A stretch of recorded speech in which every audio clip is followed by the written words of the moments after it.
Testing 1, 2, are we on? Testing. Good morning, thank you so much for joining me in a short little journey on minimalism. Living life with less, maybe living life with more.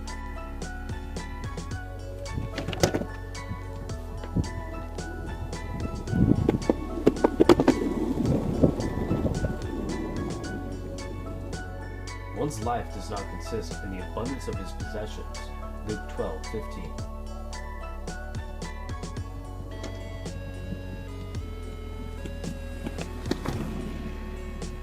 I am convicted to be a better steward of my resources.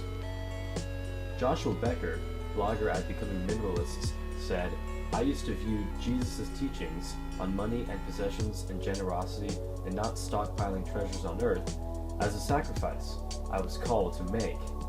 But I began to realize that Jesus was just offering us a better formula for living. In other words, minimalism isn't just good practical sense, it's also good for the soul.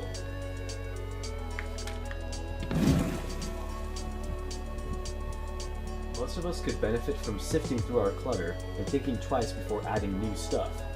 But even the spendiest collectors know that. We all acknowledge that stuff can make us happy. Anyone who has dropped off the load at Goodwill knows the relief that comes with living with less. But when you do drop off that load, do you gain something as well?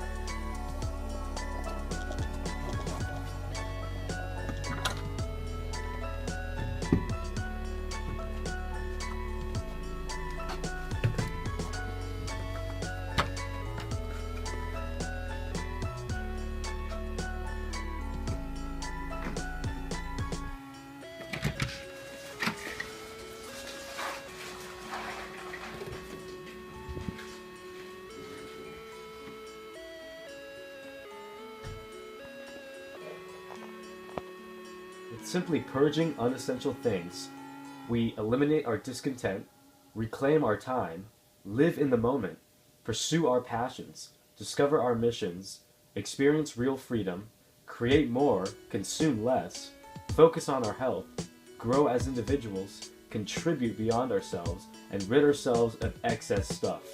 Discover purpose in our lives.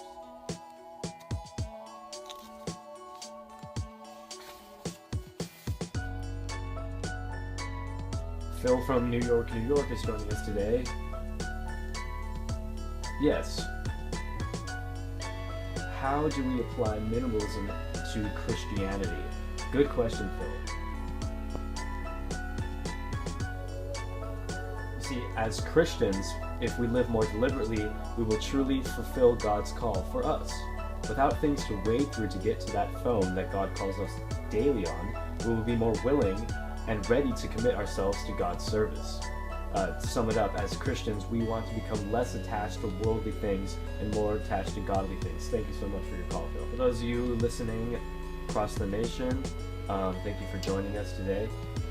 To sum up this talk, Matthew 6:19 through 21, it sums it up pretty nicely. It says there, do not store up for yourselves treasures on earth, where moths and vermin destroy, and where thieves break in and steal. Verse 20, but store up for yourselves treasures in heaven, where moths and vermin do not destroy, and where thieves do not break in and steal. Verse 21, for where your treasure is, there your heart will be also.